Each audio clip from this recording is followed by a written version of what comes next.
Hey, this is Lorena, and I wanted to do a video of me epically failing on a quilt top and what I had to do to deal with it. Sometimes when you're quilting for other people, you make mistakes, and they can be expensive, they can be time consuming, and they could be like stressful. So let's talk.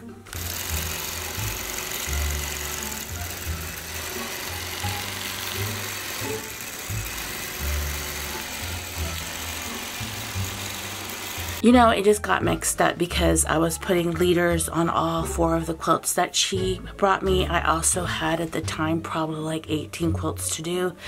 And so I had her 4 plus 2 other clients that brought me 4. And then I had whatever other clients that brought me quilts. So I just was under a whole bunch of stress trying to finish this quilt or her quilts and get her done in the timeline that I said I would get them done. And in the hurry of putting leaders on, I put one of the back fabrics on the long arm, and I put the wrong quilt top on top. And so, yeah, it happens, okay? It happens. Something I learned that if you could match a quilting design based on the quilting fabric.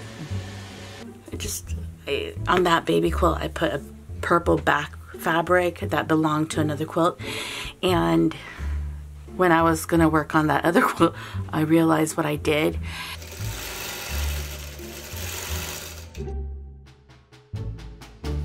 Communicate with your clients. This client was so sweet, and the options I gave her is, if you want me to unstitch the baby quilt, I just want you to know that I'm not going to be able to finish the baby quilt by that week. Because in a sense, I'm undoing what I did, which is going to take me a day, and then go back and rework the quilt.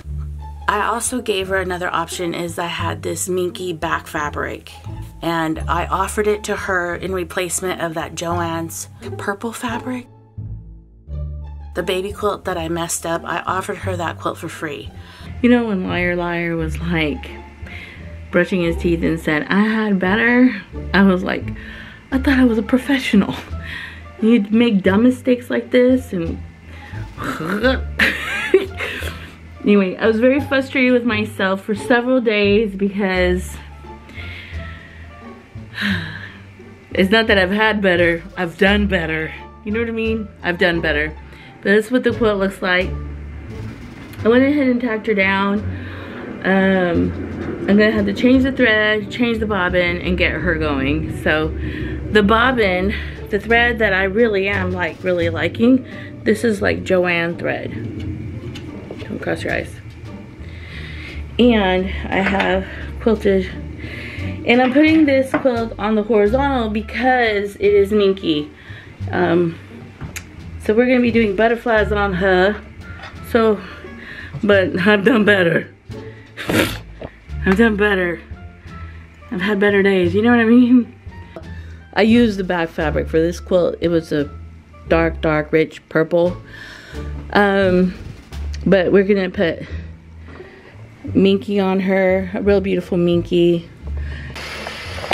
Here's this beautiful quilt, and I'm making sure that all the stitches, ignore my nail polish, that it's quilting beautifully. I found in 2 areas that it skipped a stitch there, and it skipped a stitch here, and then I also found an area here. So I'm going through the whole quilt. I don't think it skipped stitches anywhere else. What it was is, I think the needle shifted on me.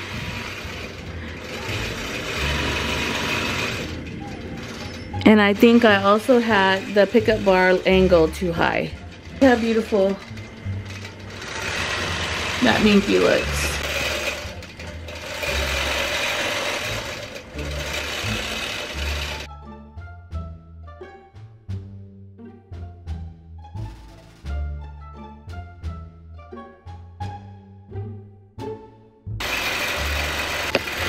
I also changed the needle.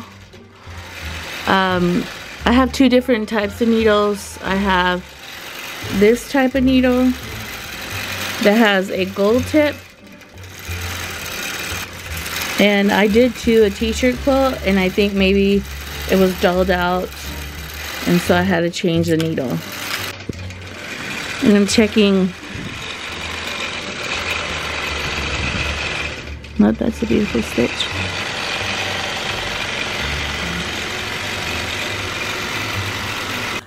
Your clients will be okay if you have to unstitch it, if they were like, really, I really want that back fabric on that quilt. And so you can sit and unstitch it and make sure that you just separate the 3 layers. It does take a lot more time. It is a lot more labor intensive, but you can do it. I've done it. And that's what I found when I've made mistakes, and I've made them. As long as you offer a solution to your client and take responsibility and apologize profusely, I found that the clients have been very kind and very willing to work with whatever resolution I was willing to come up with. Let me just say this, back fabric debacles have happened to me a lot. As a matter of fact, one of my favorite clients called me saying that on one of her quilts, I put the back fabric backwards. Sometimes clients will not tell you that the fabric in the back, they want it a certain direction, because sometimes that fabric looks multi-directional, and you just, if you don't know, you don't know. And so one of them, the client wanted a back fabric that looked like coral going up, and to me it just looked like a batik fabric, and I just put it down on the long arm. She didn't bring it up. I didn't see it.